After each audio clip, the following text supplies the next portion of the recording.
मेरे साथी लोग कहाँ चले गए? ठीक है। जय भवानी सरदार। जय भगवान। सरदार, एक अजनबी मिला है मुझे जंगल में बेहोशी के आलम में। उसे होश में लाने के बाद उसकी कहानी कुछ अजीब व गरीब है। उसने अपनी बहन का नाम वही बताया जो तुम्हारा नाम है, लेकिन हम उसे अपनी कस्टडी में रखे हैं। उसे आपके पास इसलिए नहीं लाए कि जब तक आपकी सलाह न ले लूं तब तक उसे कैसे लाता। हो सकता है कि वो आपका दुश्मन हो। वैसे उसने अपना नाम ठाकुर शंभू सिंह बताया है। अगर आपकी आज्ञा हो तो उसे बुलाऊंगा। भैया इजाजत है, लेकर के आओ। घर आओ, ले आओ उस इंसान को।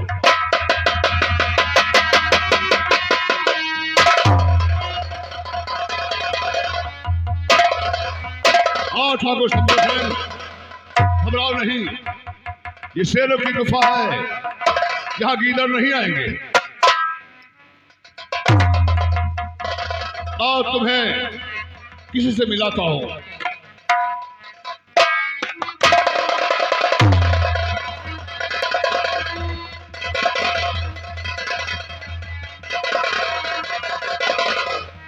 सरदार जी, कौन है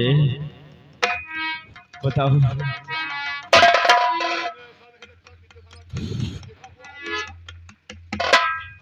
और नहीं, याद नहीं आ रहा मुझे याद नहीं आ रहा सरदार जी। मैं जानना चाहती हूँ कौन हो? सरदार जी, मेरा नाम शंभू बकत सिंह है। मैं चमनपुर गांव का रहने वाला हूँ। हम भाई बहन दो थे, अपनी जिंदगी में गरीबी में अपना जीवन बसर कर रहे थे। एक दिन की बात है, हमारे घर उसी चमनपुर गांव के ठाकुर संग्राम सिंह आए। काम की तलाश में एक नौकरानी की जरूरत थी उन्हें, और हमसे पूछा कि भाई हमारे यहाँ एक नौकरानी की जरूरत है, अगर हम तुम्हारे कुछ काम आ सकें, अगर कोई हो तो भेज दीजिए हमारे साथ। हमारी ठकुरानी साहिबा का हाथ बटाएगी, घर का काम करना है। हमने अपनी बहन से पूछकर उनसे हाँ कर दिया, भेज दिया अपनी बहन को उस ठाकुर के पास। और उस हरामजादे ने ले जाकर मेरी बहन के साथ ऐसा दुष्कर्म किया कि वो दुनिया को मुंह दिखाने के लायक नहीं बची। और एक दिन मैं कुछ पैसे कमाकर जब इकट्ठा किया तो मैंने सोचा कि ले जा रहा हूं, अपनी बहन के हाथों में रखूंगा। एक एक पैसे इकट्ठा करके अपनी बहन की शादी में खर्च करूंगा। इस खुशी को बताने के लिए मैं उसके पास जा रहा था। मैं क्या देखता हूं कि उसी संग्राम सिंह की आशा ठकुराइन हाथों में जहर और पीना चाहती थी। वो तो वक्त था कि मैं पहुंच गया और उसके हाथों से जहर छीन लिया और पूछा उससे कि आखिर बहन ये जहर खाने पर मजबूर क्यों हो, क्या बात है, क्या कारण है, बताओ मुझे। तो जानते उसने क्या बताया कि शंभू भैया, मैं जान दे रही हूं तो सिर्फ राम कली के वास्ते। आज उसी के लिए मैं जहर खा रही हूं, क्योंकि वो मेरी सवत बन गई है। इतना सुनते मेरी आंखों में खून सवार हो गया। उसने कहा कि मेरी जिंदगी बिगाड़ दी उसने, मेरे पति के साथ उसने ऐसा ऐसा कर्म किया कि मैं भैया तुम्हें क्या बताऊं।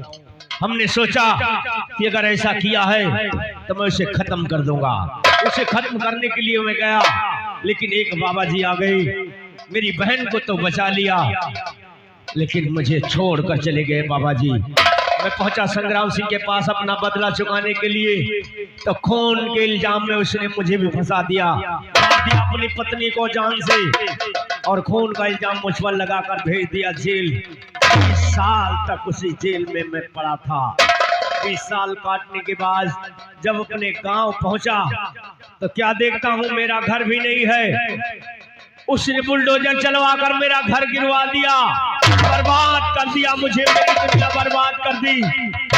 और भटकते भटकते मैं बेघर जंगलों में पहुंच गया।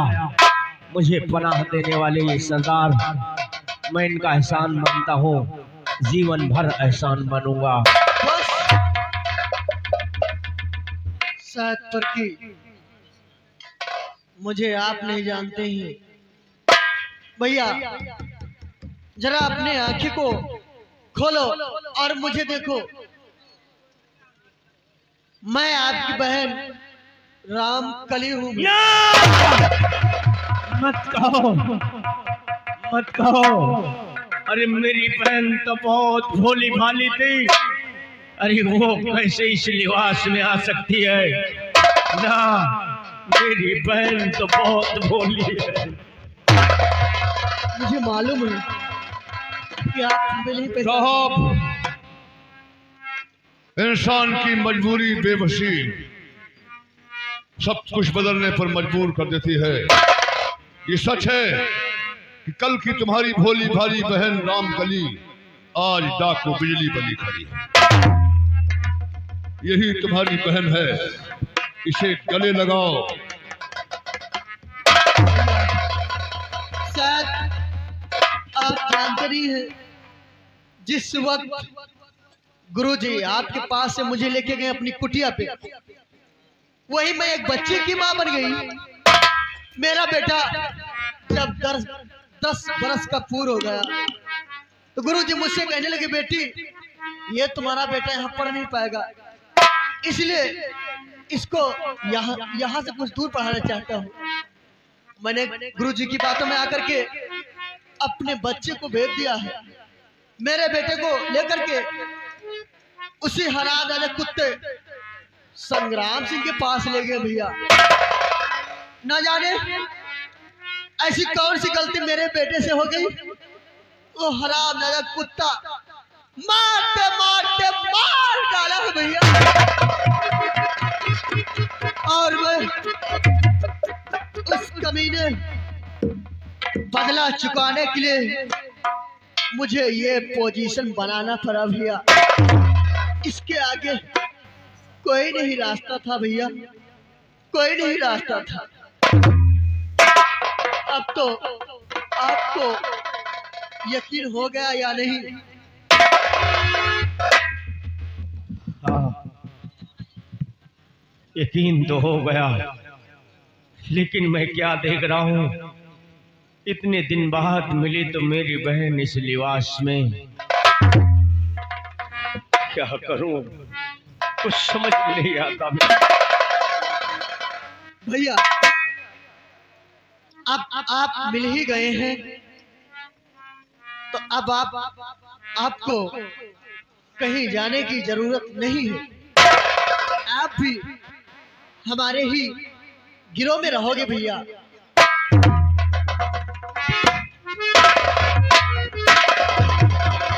संभोषण, ये जालिम दुनिया प्यार की भाषा नहीं समझती है।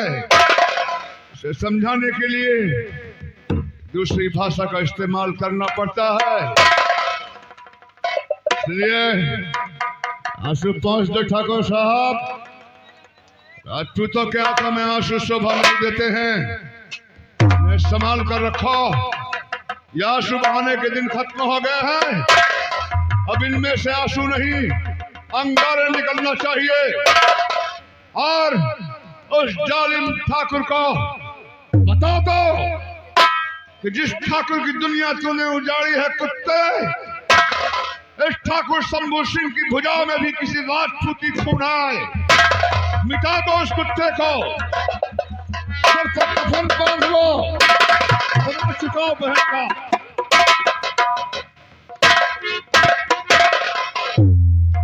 सरदार जी, मैं वादा करता हूं इस दुनिया से मिटा दूंगा उस जालिम को जिसने मेरी दुनिया बर्बाद की है। और हाँ, सभी साथी गौर से सुने, आज के बाद ठाकुर शंभू सिंह को कोई शंभू सिंह के नाम से नहीं पुकारेगा, बल्कि आज के बाद शंभू सिंह का नाम डाकू लाखा सिंह होगा।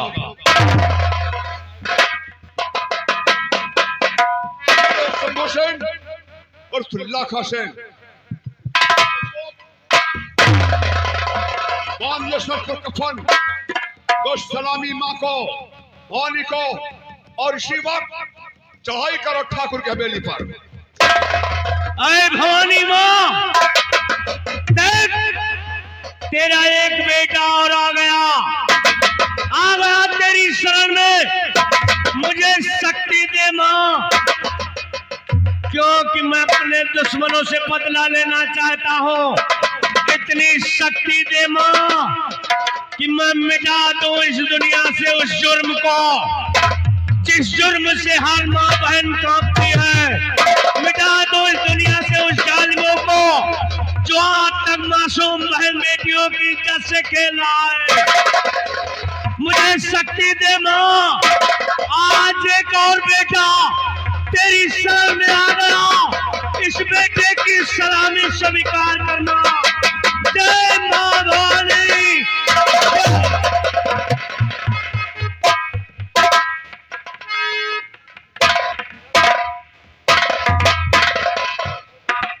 शेरनी, हम चाहते हैं कि ठाकुर को हम चैलेंज देकर मारेंगे, इसलिए मंगा सेन, मंगा मेरे साथ चलो। एक खत लिख कर रखे हैं हम कि तुम्हें किसी तरीके से उस ठाकुर की हवेली तक पहुंचाना है।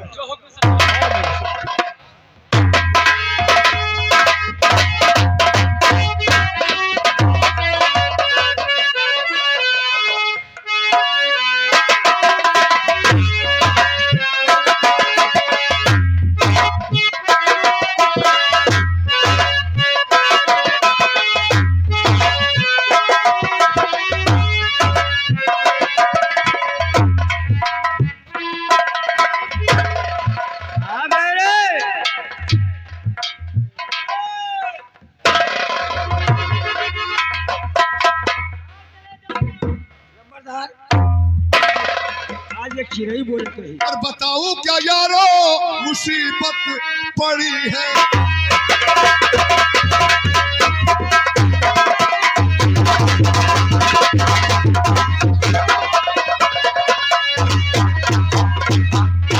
बताऊं क्या यारो, और मुसीबत पड़ी है। बांटना है छत साइकिल पंचार।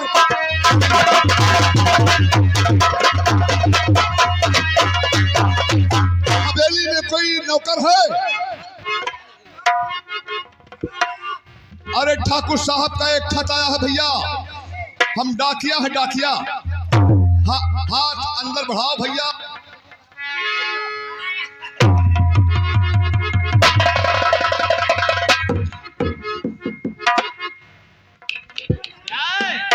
तुम्हारा खेत आया हुआ एक के कहा जाए।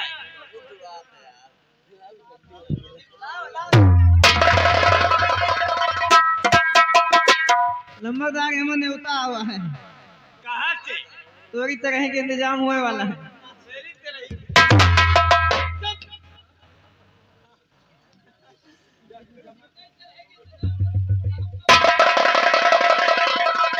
ये तो डाकू, बिजली, भीमा, धाकड़, ये लोग क्या हुआ? मेरी हवेली पर मेरे जान के पीछे पड़े हुए हैं। तो हम क्या करें? चल मेरी बात, आओ हम इसको लेकर के चलते हैं इंस्पेक्टर साहब।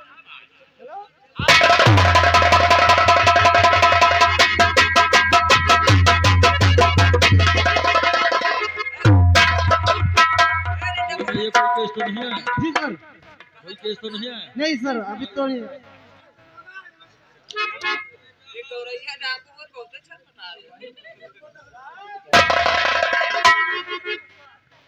इतना घबराए हुए तो नजर आ रहे। ये देखिए डाकू बिजली ले मेरे पास चैलेंज भरा पत्र भेजा है। ये डाकू तुम्हारे ही पीछे क्यों पड़ी? ना जाने क्यों हमारी और उनकी दुश्मनी भी नहीं है, और ये हमारी जान के पीछे न जाने क्यों पड़े हैं। साहब, हमें लगता है ठाकुर साहब खूनी हैं। हवलदार, हवलदार, ऐसा करिए, बड़े सर को फोन लगाइए इसी वक्त। इंस्पेक्टर साहब को? अगर वो नहीं आएंगे तो ठाकुर साहब की जान खतरे में, हाँ सही है। क्योंकि बिजली इनके पीछे पड़ गई। 99 34 28 32 37। हेलो हेलो हेलो, आइए साहब, आइए आइए, थाने बहुत जल्दी पहुंचिए, आपका इंतकाल हो रहा है।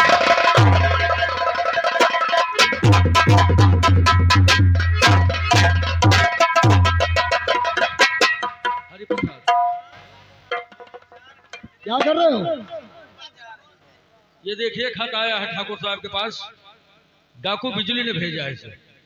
और डाकू बिजली, धाकड़,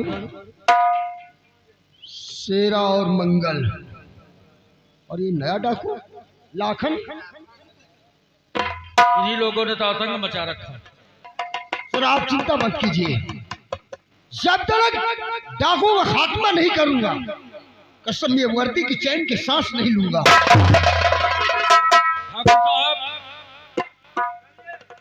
आप अपनी हवेली चलिए। ठाकुर साहब आप चलिए अपनी हवेली, और हम हवेली पर सारी फोर्स लगवा दूंगा।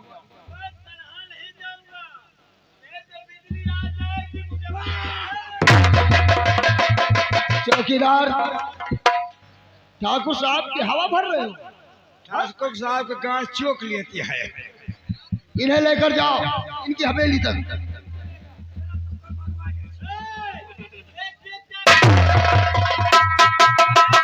ये नहीं ठाकुर साहब, सर इसी वक्त चलिए, ठाकुर हवेली चारों तरफ फोर्स लगवा दिया जाए, ताकि अगर बिजली अपने द्रोहियों के साथ आती है तो वही उसे जिंदा या मुर्दा गिरफ्तार किया जाए।